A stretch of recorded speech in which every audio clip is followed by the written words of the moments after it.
With you there, but if you're a coach, do you take that chance? Yes. You can reach us at the Off the Record Show at gmail.com. Anthony Adebayo, and the most accurate sports coverage. Scotty B's Fantasy 5. We're different from any other sport. His sophomore year. Comes back and says, you know what? And your boy, Scotty B.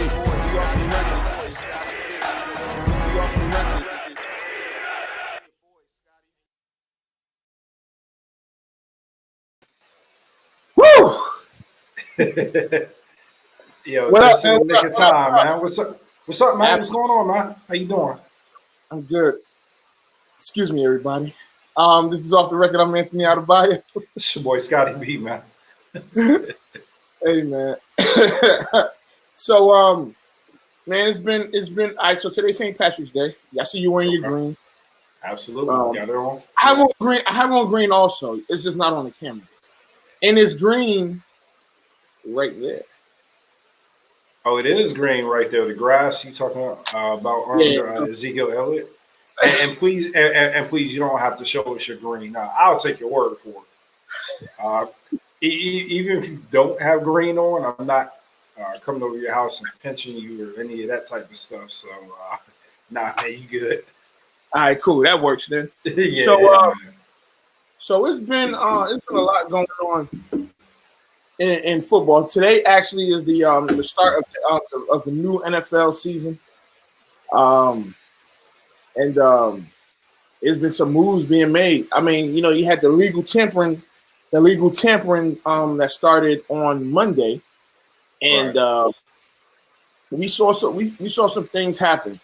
But today, I think one of the bigger signings was AJ Green to the Cardinals, and you add him to the Cardinals, and you're like, whoa. That's for today. But Monday, let's stop there for a second. No, let's stop there about the AJ Green thing. All right. So yeah. So how do you really feel about that signing?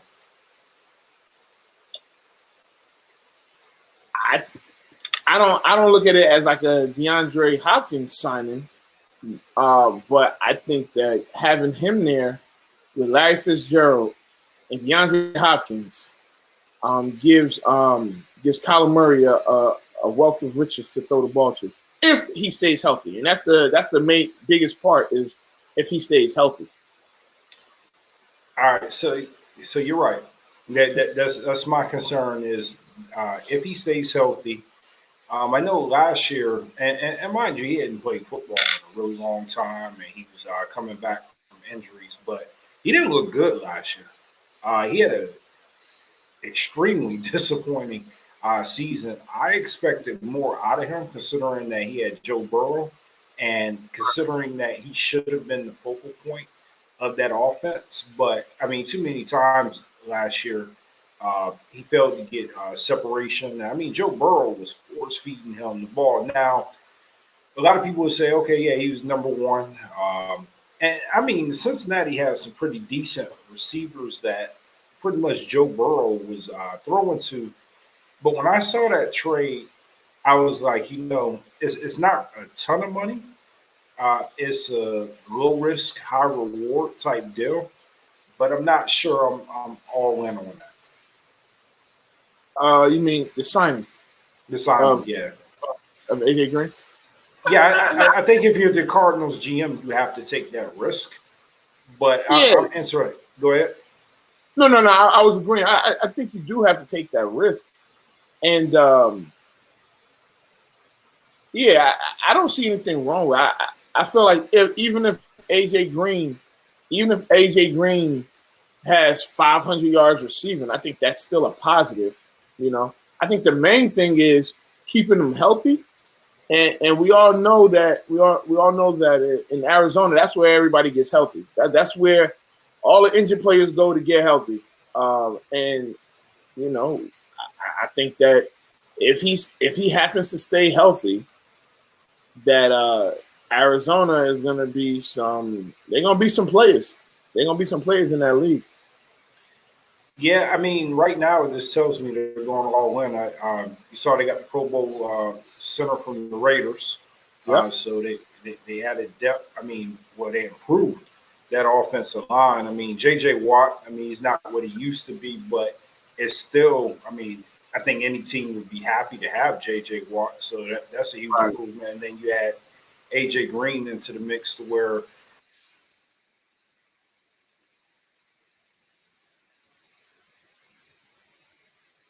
Hey, Scott, you went on mute, Scott. Scott, you went on mute. Scott's not listening to me. You're on mute, Scott. Hello? I can't hear you. Can you hear me? I can't hear you. I can hear you. I can hear you. Why, you can't hear me? What did you do? What I didn't do it. I didn't do anything. You just, I was listening to you, and then you just ended up going on mute. You're fine. Oh yeah, I was like, what the heck is going on? No. Just says so no, because you.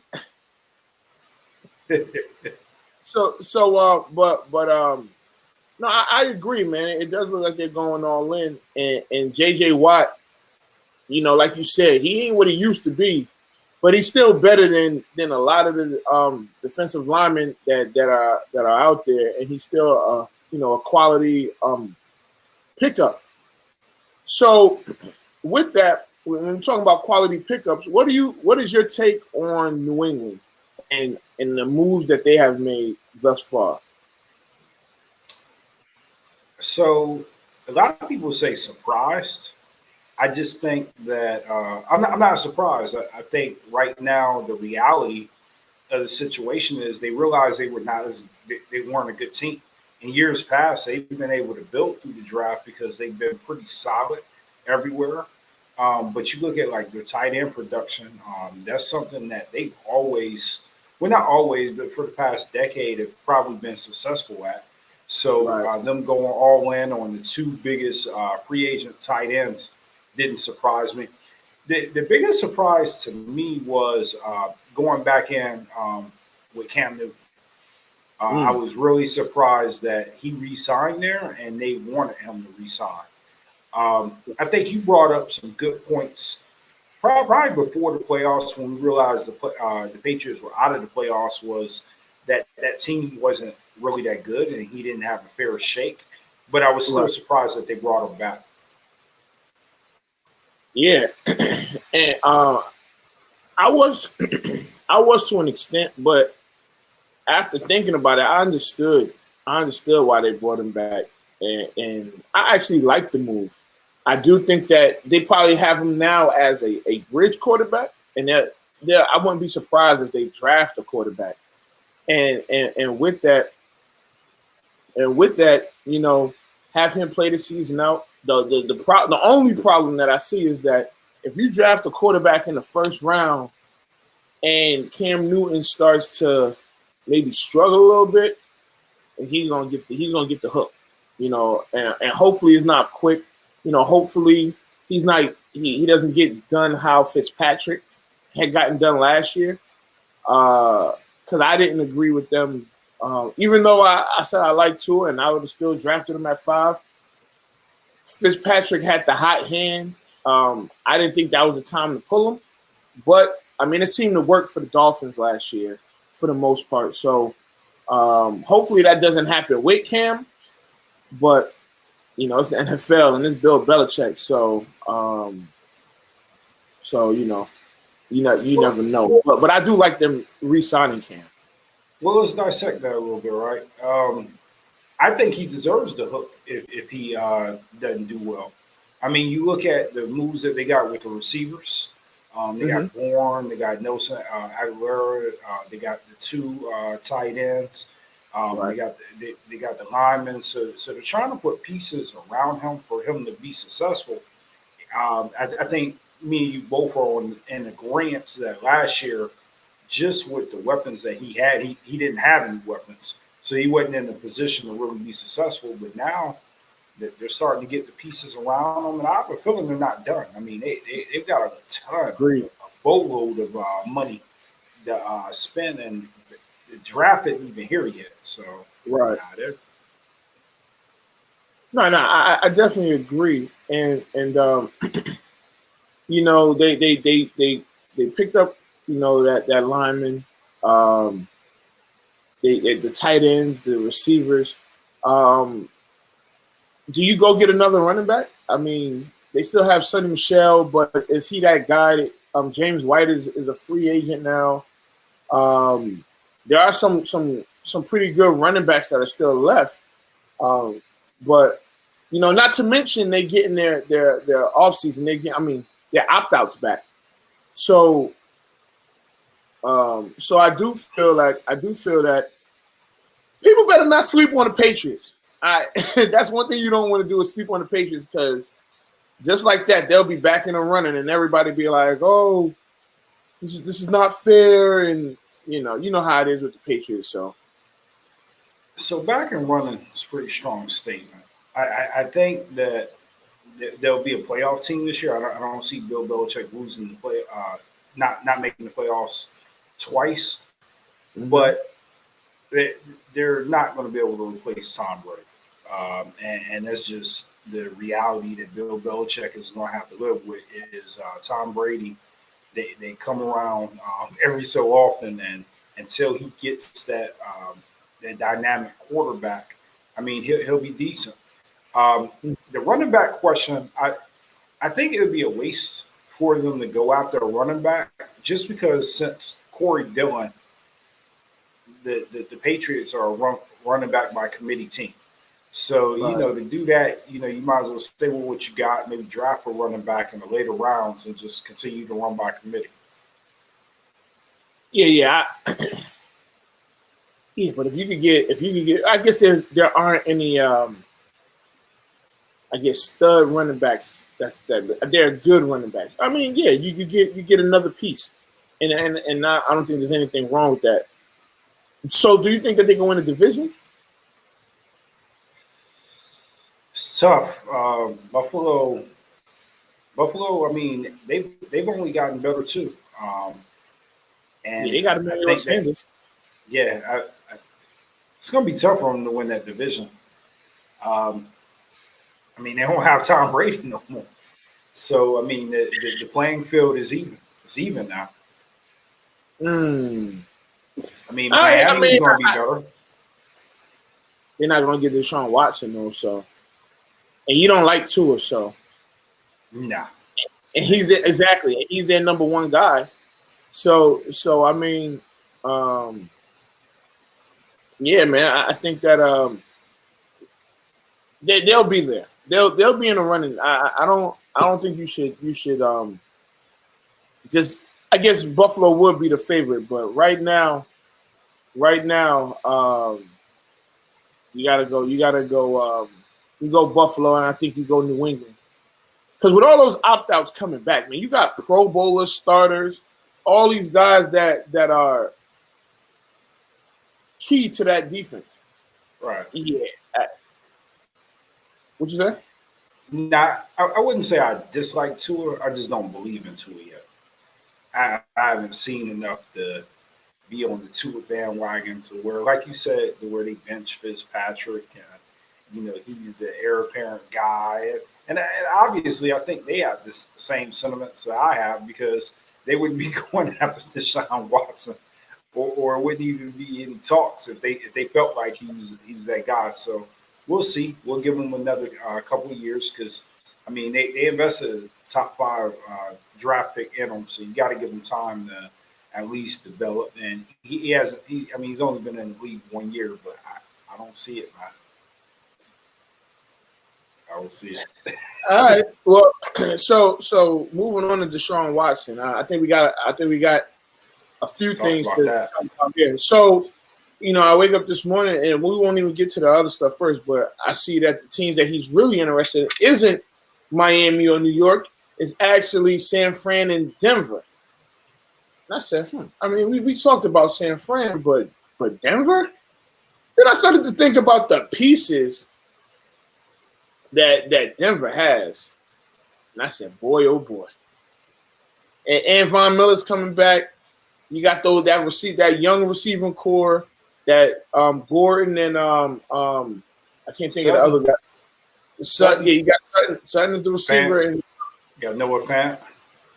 Yeah, tight end. No, yeah. I mean, and he still got Jerry Jeudy. Yeah. I mean, they got pieces. So if that happens, AFC West, watch out. I know Kansas City will still be the front runners, of course, but everybody else should watch out. But we talked about Deshaun Watson to San Francisco, and I really don't think that that's going to happen because for whatever reason, I feel like they really do believe in Garoppolo. But I don't know if that. But if that does happen, they're the favorites over Seattle, over Arizona, over the Rams. They're the favorites. If they get Deshaun Watson, they're the favorites to win the West, in my opinion. One thing about the 49ers, and I've been kind of torn, just watching everything play out. We're really committed to whatever plan we got going on. The Trent Williams signing today was evident that we're committed to rebuilding that offensive line, making sure we have the best offensive line, and we're committed to running the football. We got a ton of people coming back from injuries. So I don't know. I've been on the record saying, like, look, I want them to go out there and get Deshaun Watson. But based off of the way things are lining up, it doesn't seem like it's part of the plan or it's part of the process in John Lynch's and Kyle Shanahan's eyes. They haven't given me a reason not to follow their blueprint or follow their plan. As a fan, I'm just grateful for what they're doing. But, yeah, I am a little disappointed we're not going after Deshaun Watson. And you never know. The draft is next month, and crazier things have happened, especially lately within the NFL. So I wouldn't don't be discouraged yet because, we've seen it. He's going to get traded. He's definitely going to get traded. So let's talk about everything that's going on with this lawsuit. It just seems, I guess sexual assault type lawsuit. The attorney that put it out, he posted on Instagram. It just seemed really unprofessional. And you don't normally see that. It just seemed like trying to grab some headlines and things of that nature. And it's just weird. I want to hear what your thoughts are in regards to Deshaun Watson and this masseuse. Well, these two masseuses who are now, one is in Texas, the other is in Georgia, but they're both represented by the same guy. It's just who happens to be a neighbor or friend or whatever he is to the owner of the Houston Texans. Yeah, it's a lot of fishy business going on. Now, first thing is this could be true, and we gotta find out all the facts. I'm not saying that I don't believe the masseuses, but it's a lot more has to play out before we pick sides. But I will tell you this: when a civil allegation is made like this, it doesn't necessarily make the front of Sports Center. Most journalists wouldn't publish something like that until more details came out in regards to what happened, both sides of the story. Is it in court? Because civil suits for athletes happen all the time. I mean, people are always trying to sue them, and they always got a whole bunch going on. But to your point, the next door neighbor of the Texans owner decides to publish this, and it just so what I'm trying to figure out is, do they feel like they're going to a smear campaign maybe on the way out? Is there an incentive to maybe devalue the value of Deshaun Watson? I don't know, but it does sound really fishy, that all this is coming up all of a sudden. Yeah, and you're right. You don't want to take this, this accusation like for granted. But we've seen it a number of times. Somebody's going out the door, and like you said, a smear campaign. They have somebody, looking crazy. We've seen it with LaShawn McCoy. We've seen it with, of course, with Michael Vick. We've seen it with a ton of athletes where, just let them go and do whatever it is that they want to do. If you're gonna trade them, trade them. It just seems really weird, And again, I don't want to discredit what the person or the ladies are saying, but the encounters just seem a little strange, And then she said she had a text message. Let's see if that somehow. So and here's the thing about that, the text message thing, right? We need to find out the validity of it, because we do have a friend who knows how to make fake text messages and fake, group messages. So I think the validity of it needs to be checked out, because I wouldn't put nothing past anybody of making a fake text message to look real, and it's 2021. We can do that in about 10 seconds. Or who knows if it's a real text message, but the situation is not being told correctly. I mean, right. It could have been warranted, it could not have been warranted. I mean, we wasn't there. Right. So it's a lot of different factors. It could have been, he could have been trying to holler at her.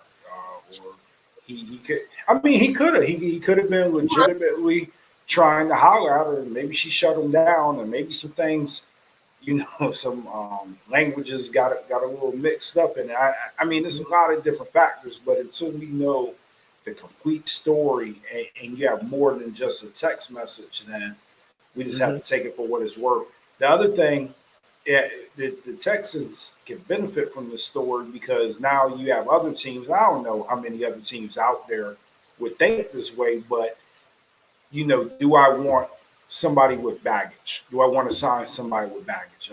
You look at what happened with Antonio Brown, where he ended up burning the Raiders, to where it's kind of like, is there more to come, or there more to the situation? So maybe the Texans put that out there to deter other teams from wanting to pursue him and keep him in place. Yeah, man. I'll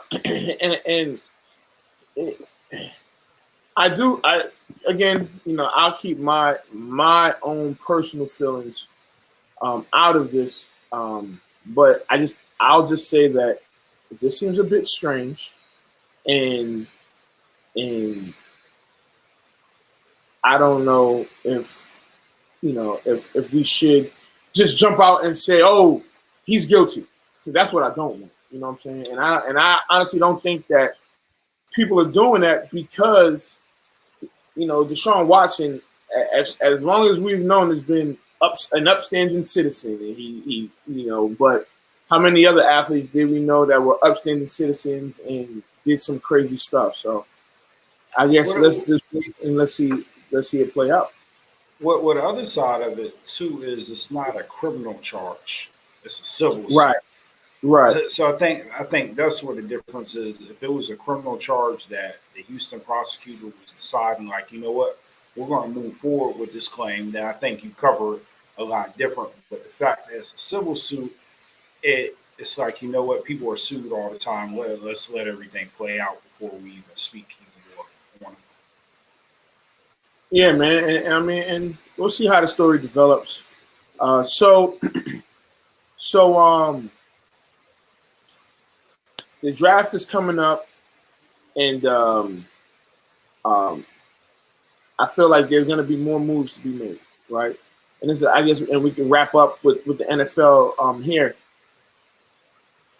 Do you think that there will be more trades this year in regards to moving draft position and higher profile players this year in this draft than any other time in history?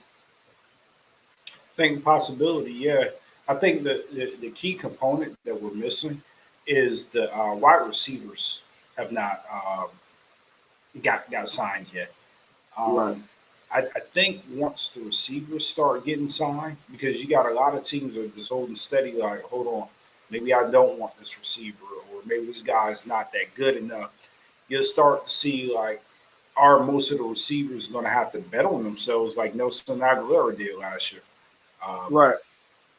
You know, if the big contract's not there, then I heard something today and it made sense. You know, if you're like a Juju or, you know, you're a Galladay, why not go play with a Russell Wilson or one of the top tier quarterbacks, ball out, and then next year, you know, come back and see what the market resets for you.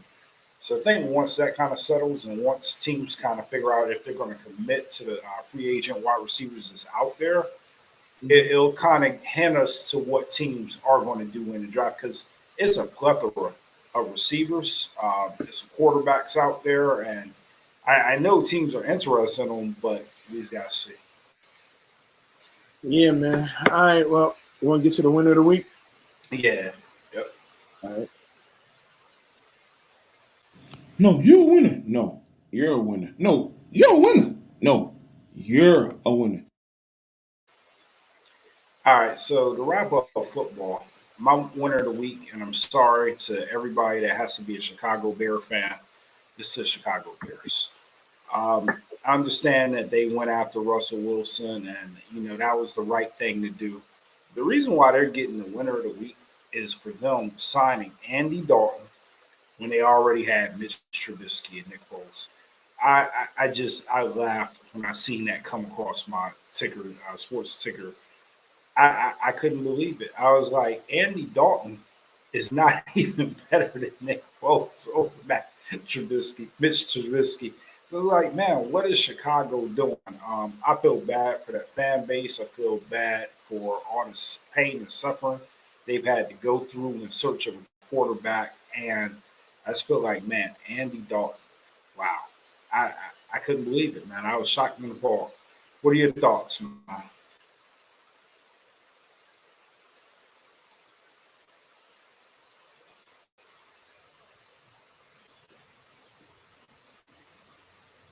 You're on mute. You're on mute. I apologize. Oh, no, you good. So I laughed as well. I said Andy Dalton, but you know, it's almost what you said with the receivers. Get a year, bet on yourself. But I won't say that Andy Dalton's a bad quarterback, right? He ended the season. I mean, he went 4-5 as a starter for the Cowboys last season. And considering, I don't think that's a bad job, you know. But for the Bears, that is a terrible signing. And what were they thinking? I mean, they had if for all of that, they should have went and got Tyrod Taylor, or they should have just drafted a quarterback, you know. And they still may draft a quarterback, but you got to get rid of Nick Foles. And again, these guys, they're supposed to be fighting for their job. And if you think that Andy Dalton is the answer, then there's a problem. There's a problem. It was the worst plan B I've ever seen. How do you go from pursuing Russell Wilson to signing Andy Dalton? Like it was just like it was this head scratching of like, why would you even put them two in the same conversation? I didn't get it, but it is what it is. And if Corey Palmer is out there listening now, yeah, we're sorry, brother. He's Dak Chicago. I know he's hurt. I know, man. Oh man. If Dak the Chicago was out there, man, yeah, brother. You got a Cowboys quarterback. Oh my! I couldn't believe it, man. I couldn't believe it. You got a Cowboys quarterback. So, man. Well, I'll say this. Be on the lookout for Allen Robinson to not showing up, to possibly holding out. I think that if I'm Allen Robinson, I'm retiring. You know why? Because this is bull crap. So he got me about to waste another year with it. I mean, I'll say this: he can throw the ball a little bit, but he ain't it. And if you're Chicago, and you're looking to solidify your quarterback position, right? And don't ain't it unless they have some sort of plan to draft a quarterback, like get rid of Nick Foles, cut ties with Mitchell Trubisky, and draft a quarterback. Now, if that's on the agenda, and I'm not talking about like in the second or third, I'm talking about in the first round. And here's the problem: they're gonna have to do some sort of trade, and I don't know how much draft capital they have to trade, because they traded a bunch of draft capital to get Mitchell Trubisky when they could have easily just drafted Deshaun Watson. They could have all of this stuff would have been clear. They gave a lot to the Raiders to get Khalil Mack too. Exactly. So they'll probably have to trade Khalil Mack to recoup some of that, or somebody off the defense to get a quality quarterback. And honestly, going off the draft, you just don't know. And I don't know, man. I would love to see what the package was that they were going to send to Seattle for Russell Wilson. It was 3 first-rounders, 2 players, and a third rounder. But who were the players, though? I'm not quite. They didn't talk about who the players were, but they met in Idaho. The GM of the Seahawks and the GM of the Bears. They met halfway. That was halfway. They met halfway, and they couldn't get it done, man. They were going to package 3 first round. Because here's the other side of it too, right? Russell Wilson will say like, okay, yeah, I want to play in Chicago, but when he finds out everything that they're giving up to go to Chicago, I'm pretty sure he would have rejected that trade.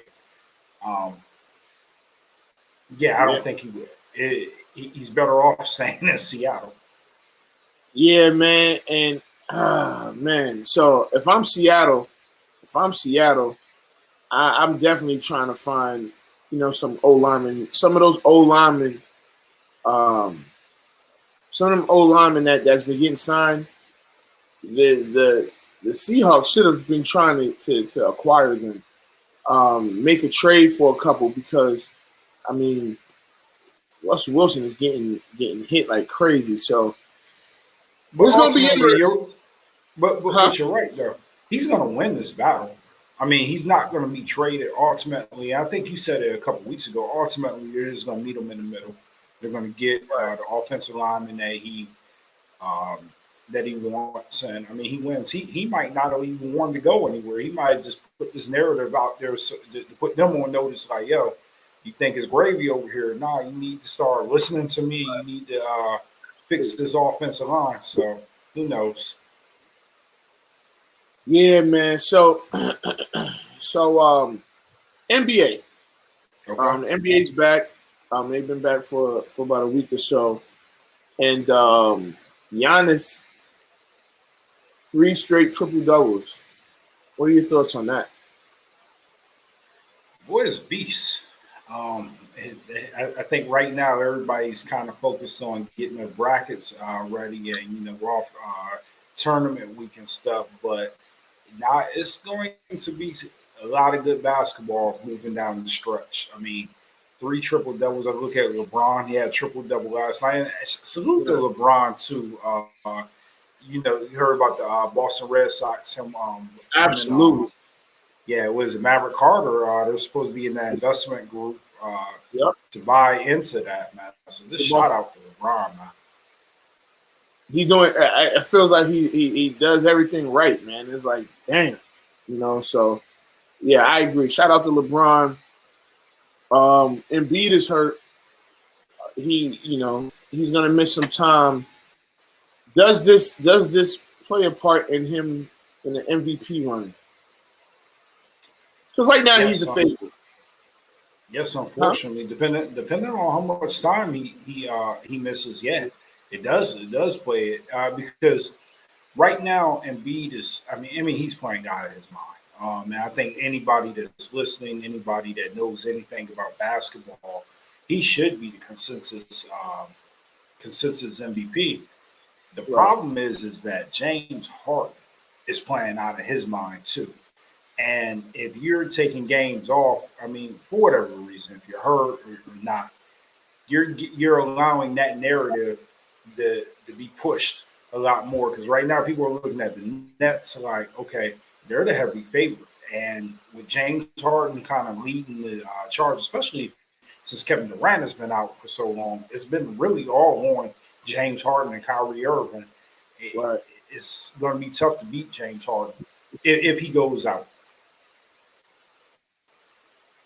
Yeah, but with that said, I think James Harden might be a finalist. But I think that if not Embiid, I think he goes to LeBron. Well, you'll be hard pressed.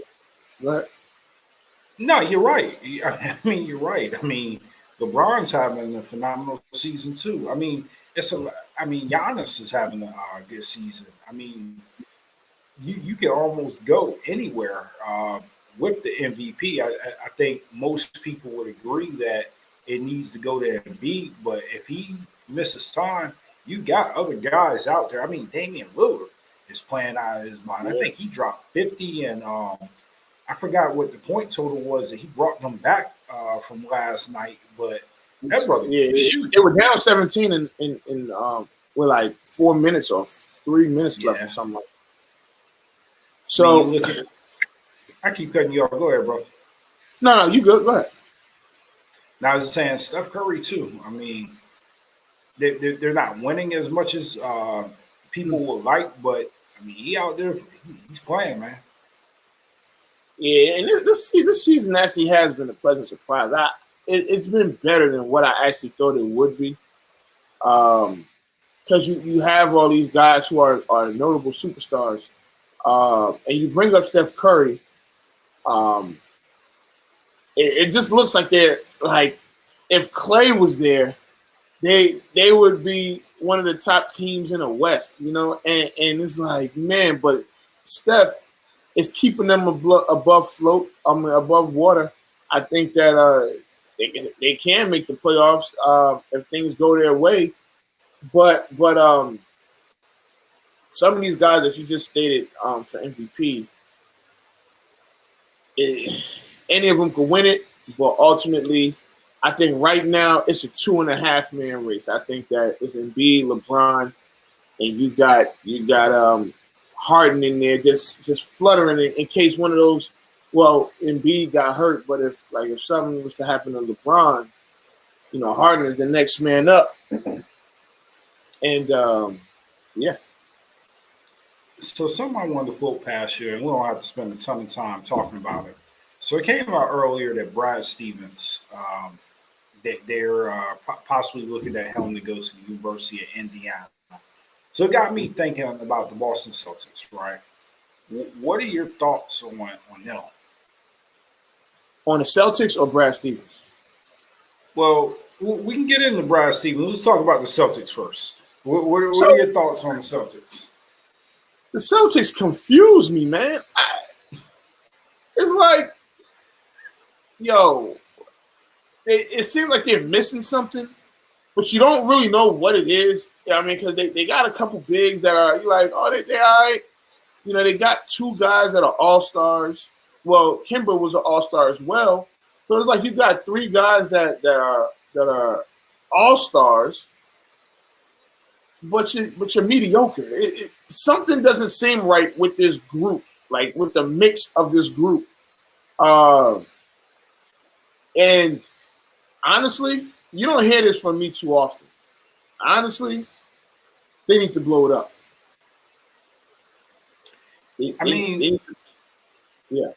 mean, you look at it and you're making sense. I mean, because they overachieved the first year that they had Kyrie, and I believe Tatum might have been a rookie, and then Jaylen Brown. It might have been his second year.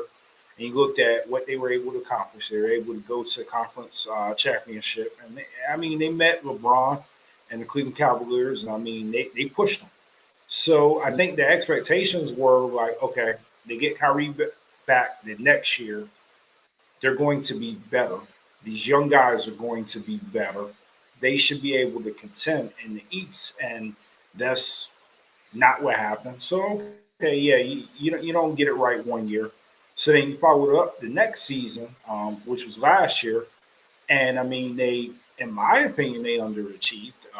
They didn't meet expectations. I mean, a lot of factors went into that. Kemba Walker wasn't 100%, and there was some key losses as far as like players that they lost. I think the Al Horford thing might have hurt them a little bit because he really fit well with that team.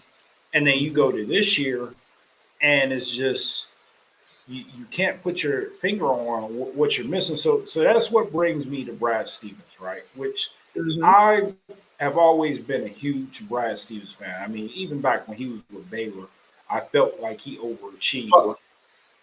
But does it come a time to where it's kind of like a Doc Rivers type deal, to where like maybe you've taken this team as far as you can take it, and maybe we should have a new voice come in here and see if we can get this team over the hump.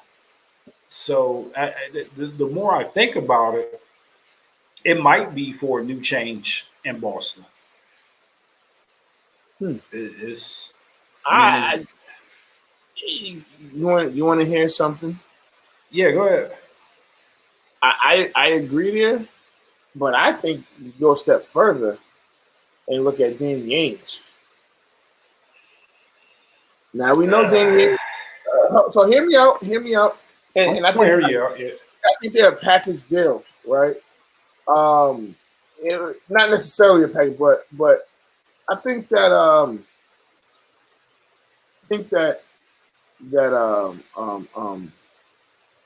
Danny Ainge has done a great job in Boston, but I mean, he had all those draft picks, and you got Jason Tatum, you got Jaylen Brown. You traded for, you had Kyrie, that didn't really work. You had Rozier, you drafted Rozier, but that didn't really work. Have they underachieved? I mean, I would think so. They don't have a championship to show for it. Well, I'm sorry, they have the championship in 2010, but you get rid of that championship, they ain't been to the championship since. I mean, they got to the conference finals a couple times since that championship, but it's like, I don't know, man. Here's my only problem with that. Danny Ainge just took that organization through 2 rebuilds that I can remember, right? So he got the first rebuild before he got the big 3. He was able to get the big 3 and then make that team. They had a good 5 to 6 year span where they were pretty competitive. He blew that team up, and he was able to get rid of all those old guys, start over, and then he was able. I mean, for the most part, he hasn't missed. I mean, Jason Tatum. I mean, he's had some blunder draft picks, but he's had enough to where you could validate that. Okay, he may know what he's doing. And some of those deals that he was able to get out of, like the Isaiah Thomas years, right? So that I mean that team was pretty good, but what he did to the Cavaliers, that GM should want to fight Danny Ainge every time he sees them at a GM meeting. I mean, that was terrible how he robbed the Cavaliers, Kyrie Irving. So with a guy like that can finesse those deals and ultimately get it done, I don't think he's the problem. He just has a tough decision to make. He has a tough decision where he's got to look at Brad Stevens and say, okay, can I upgrade at the coach, or is this the guy that I'm going to stay with? I think for the most part, his job, I wouldn't put him up there with Belichick, but I think in Boston, it'll be a while before they call for his job. No, I agree. I just think it's something to look at. I think that you had Doc Rivers, you had Brad Stevens, and it's I don't know, man.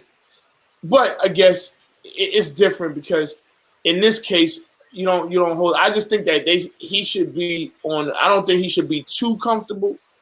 He should, like you say, he has to make the tough decisions, but just so you know what's out there, just something for you to think about. We need to finally win a championship. Being just good enough is not good enough, and they have 17 championships, so they expect titles in New England, in that Boston area. They expect titles. So if the coach is not getting it done, and the players aren't getting it done, you can't really say, well, me as the GM, as the vice president, or whatever I am, we're getting it done. Because the expectation is different in Boston as it would be in, say, Indiana or Oklahoma City. The expectations are just different. Yeah, so here's the thing, and this is just my take on Brad Stevens. I think he's a good coach. He's really good with X's and O's, and he's really good with analytics. Is he the best motivator of men?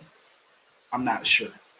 And sometimes that's what you need at the NBA level or the NFL level is are people like you need that balance, right? You need to be good at X and O's, but can you inspire grown men to follow you and buy into your system and what you're preaching? And some people aren't necessarily good at that. They're good at the X's and O's, teaching the schemes, making the right moves, putting people in the right position. But can you ultimately get your team to buy into it? So that's what I look at with him is, has he reached that peak? Has he taken this team where it can go? And to your point, maybe it is a GM thing. Maybe Danny Ainge has it wrong, and maybe they're a piece away. But something's not gelling like I think it should. Right. All right. So we got some news. PJ Tucker is getting traded to Milwaukee. So Houston is trading PJ Tucker, Kurocs, whatever his name is, Rodinians,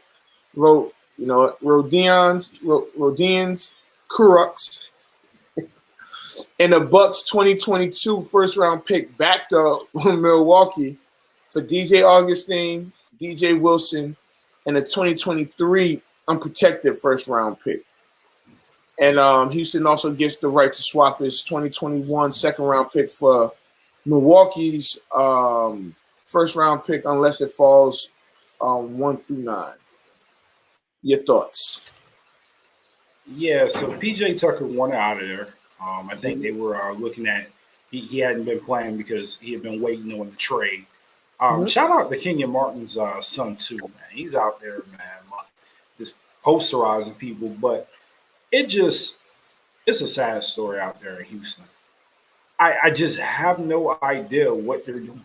Like I want to be a fan. I want to, root for them. But I just do not understand the direction that team is going in. It's just crazy. I don't get it anymore, and I'm lost. I think at some point I might be able to be a better GM than what they got going on. I just don't get it. It's almost like they sabotaging Silas. They sabotage. Yeah, I mean, because at this point, it's like, I don't know. I mean, don't be surprised if Eric Gordon gets traded before the end of the trading deadline. You know, so Yeah, I don't. so that's the other thing too is they're trading all these players, but they're not getting much value back in them. You know, Right. so you're releasing Boogie Cousins, which I mean, I get you wanted to play small. Well, no, I actually don't get why they wanted to play small ball, but they wanted to play small ball for whatever reason, so they let him walk. Um, you know, you're getting rid of PJ Tucker, which okay, he wasn't happy, but it just doesn't make a lot of sense. I mean, are they in the full rebuild? And then if you look at their rotations, they're not even playing Wall and Oladipo together. So right now they're trying to shop Oladipo because they don't want to sign him. So they're trying to get rid of him. So it's like, okay, so you got rid of James Harden to basically and got Oladipo, but you don't want Oladipo now. So it's just, I don't know, man, craziness. It's weird, man. It really doesn't make sense. But I don't know, man. You said that it's like they are in full rebuild. This is bad, yo. This is bad, and I don't see them getting better that quickly. But again, time will tell. Maybe this was a throwaway year, and they're planning on some big moves in the upcoming offseason. But I personally don't see it. And yeah, they are in full rebuild mode. There's another the worst thing. You know what the worst thing about this? They make James Harden look like the smartest guy in the room. Absolutely. And they were gonna give him all that money, all that extra money. He said no. 2 years extra for $100 million. He like, oh no. I am getting me out of here. He said, I see this. Yeah, and again, it's no coincidence that he is playing out of his mind and they're stinking. He said they're just not good enough. And when he said that, it came off so disrespectful. But the more I'm looking at what's going on, I'm like, dang, he might have just been on to something like yeah. And I mean, it is what it is. But you know, he's an MVP running, and they are running away from wins. So there was another trade in Miami. Trevor Ariza got traded to Miami, and they traded Myers Leonard to Oklahoma City, who was actually. Oklahoma City is actually going to just cut ties with him. But that's kind of strange. No, it's not strange. It's like, because you know the incident that just happened a few weeks ago. Then you know you just see like what's happening, and he did get unbanned from Twitch, which I guess is okay, but he won't be joining. He won't be joining the OKC Thunder. Yeah, that trade was kind of. I mean, it didn't really do too much. I mean, he was already out for the season, so it's like, okay, they suspended him for a week, but he's hurt. So it's like, all right, that didn't make much sense. And then I believe they fined him. What is it, $50,000? Yeah, the league. So, the league fined him, so he paid his fine. And I mean, that was clearing cap space for the Thunder. That was mainly the biggest thing. You know, so they cleared some cap space. And the Heat got a valuable player. I think that Trevor Ariza is a good fit for the Heat. Yeah, I mean, he feels like he's been playing for about 20 years, but he's only 35. Nah, Ariza, it felt like Ariza been around forever. Yeah, because you remember him with them Laker teams and that. I mean, he's been. I mean, shit, Ariza might have played for about 12 or 13 teams, man. Why you playing around? That man went from. It was last year. He went from Portland to Houston to Detroit to OKC. I thought he was in Phoenix first. I thought he was in Phoenix. Oh yeah, he might have been in Phoenix first. So he might have went from Phoenix to Portland. I think they tried to trade him to Houston because it was like they were trying to salvage that relationship with Harden. They shipped him out to Detroit. He's back. He was in OKC. Now he's in Miami. Hell, that's 6 teams right there. And I don't know how many times he's played for Houston. Like he's got to play for Houston a good 5 or 6 times, man. He played for Houston. I mean, he was in Houston for a good little while. I think 8 years or something like that. So here's all the teams he's played for. He started with the Knicks, then the Magic, then the Lakers. I think he won a championship with the Lakers. Mm-hmm. Then he went from the Lakers. He went to Houston, where he was there for quite some time. And then it was like the merry-go-round. I'm sorry, but then he also played for New Orleans. He played for the Wizards, Phoenix, Sacramento, and Portland. All right, so that's 9. That's 9 right there, and I named 6. Then you add the Heat now. That's 10 teams, you know. Yeah, and I mean, you're not counting Denver. I mean, OKC and Detroit. But yeah, so he's played for. Well, he never suited up for him, so I don't know if you get classified as played for him. But right. He's right. He's right there though. He's the Ryan Fitzpatrick of the NBA. Yeah, I saw that. He's played for 9 different teams. Oh my God. Yeah, and so I mean, man, it's wild, yo. But yeah. All right, so yeah, man.